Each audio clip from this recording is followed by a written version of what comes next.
Wesh les guys. La dernière fois que j'ai acheté un écran, c'était il y a 6 ans, en 2019. À l'époque, je trouvais ça incroyable d'avoir un écran en 2K et j'étais super content. Puis après 2 ou 3 ans, j'ai réussi à en choper un deuxième et c'était encore mieux, même si j'ai commencé à avoir 2-3 petits problèmes. Et c'est pour ça qu'aujourd'hui, ces deux écrans là, ils dégagent et on va les remplacer par le OGC G9 OLED.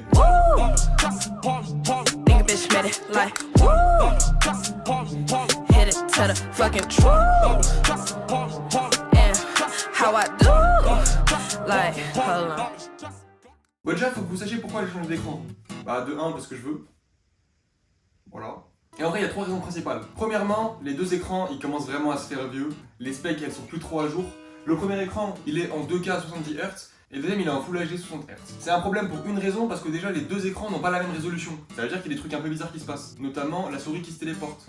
En plus de ça, avoir deux écrans branchés en permanence à deux ordinateurs, c'est vraiment une galère logistique, je vous jure. Là, j'utilise 4 câbles HDMI en tout. 2 qui sont branchés au Mac sur les deux écrans, et 2 qui sont branchés au PC sur les deux écrans. Ça veut dire que c'est la galère. Bon, je vais pas mentir, en vrai, l'écran il est juste là, pas besoin de faire des plans à la con pour aller le chercher. On va juste l'ouvrir, c'est tout.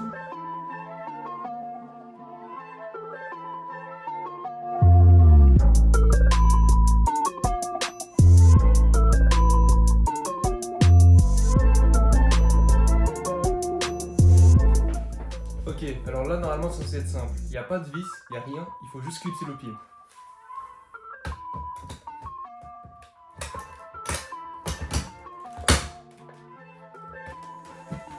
C'est bon.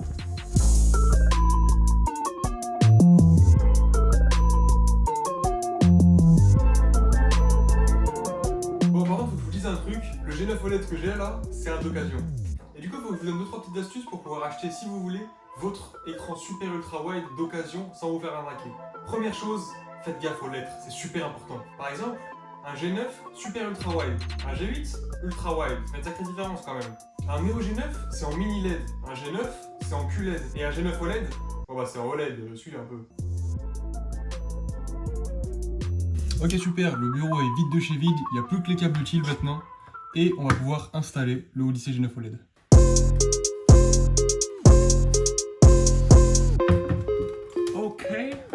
J'aurais pas jeté le siège. Je vous ai dit que ça faisait 20 kg ce truc. Ok. Alors.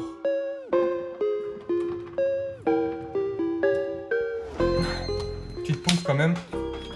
J'ai bien mérité mon petit jus. Il est 7h du matin. Le bloc d'alimentation c'est ce truc là. Globalement, c'est plus gros que l'alimentation de mon ordinateur. Donc c'est pour ça que ça consomme énormément ce truc. On va le brancher et puis let's go.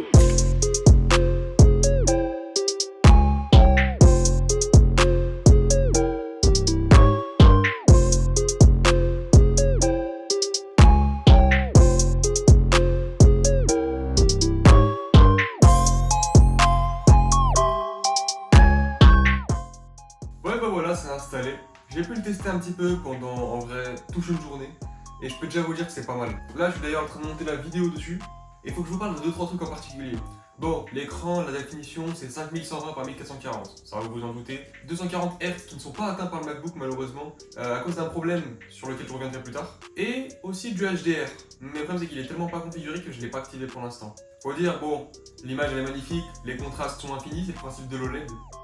Et même si jamais un écran comme ça peut vous paraître un peu grand, même un peu trop grand, il faut savoir qu'il y a 2-3 petits logiciels qui sont sympas à utiliser. Pour Windows, je vous conseille d'utiliser Fancy Zone. C'est un logiciel qui permet de gérer les fenêtres avec le clavier pour pouvoir les aimanter le plus facilement possible. L'équivalent sur Mac, je l'utilise, c'est Bento Box. Aussi à l'arrière de l'écran, je n'ai pas parlé parce que c'est un gadget, mais il y a un truc qui s'appelle le Core Lightning. Globalement, c'est une lumière connectée. Le problème de cette lumière connectée, c'est qu'elle n'éclaire pas. Du coup, une lumière qui n'éclaire pas, bah... Et du coup là le problème qui fait que j'atteins pas les 240 Hz sur le MacBook, c'est parce que le MacBook Pro M1 Max n'a pas de port HDMI 2.1.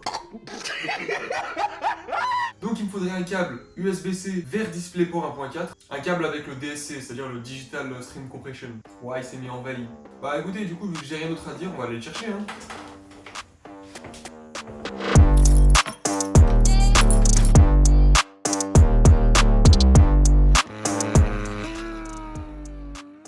Bon, on est arrivé, hein.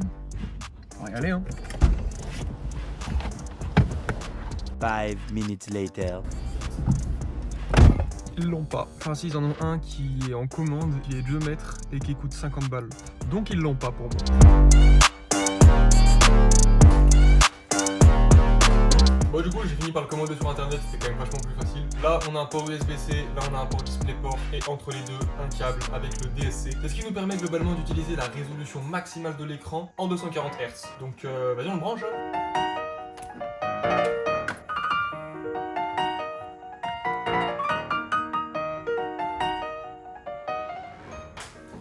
Bon, et ben super mauvaise nouvelle, le MacBook que j'ai en fait n'est pas capable de faire ça. Du coup avec le nouveau câble, j'ai pu le passer de 60 Hz à 120 Hz et déjà j'ai galéré. Et en fait c'est pour ça que ce MacBook là, celui qui est branché sur l'écran, ce MacBook c'est le MacBook Pro M3, le mien c'est le M1 Max. Et le M1 Max, bien qu'il soit plus puissant en tout point que celui-là, il a pas les trucs classiques, notamment les cœurs ray tracing, mais bon là c'est pas utile. Et surtout le DSC. Sans DSC c'est impossible. Du coup je serais bloqué à 120 avec mon PC. Mais en vrai, pour avoir testé avec l'autre MacBook, je suis large. Bah du coup voilà, c'est fini, j'ai pas rien à dire. Ça tombe bien parce que j'ai dépensé tout mon argent dans cet écran et je vais même pas l'utiliser parce que c'est bientôt les partiels. Mais bon, c'est comme ça, écoutez, voilà. Vas-y, qu'est-ce qu'il me raconte lui? Vas-y, go Rocket League ou quoi? My flow kinda slide like lemonade, smooth on the throne, on the go like Billy Gates. I knock it out the park like Ruth Dave, truth in the booth, so I'm guaranteed home plate. Big racks, only thing that I run to. Now they wanna watch how I step like 1, 2. Duplicate this, ain't what they gonna do. Oh, you made a new song, cut you with the undo. Think you better as an artist, as a rapper, so I had a shit on him. I recorded on the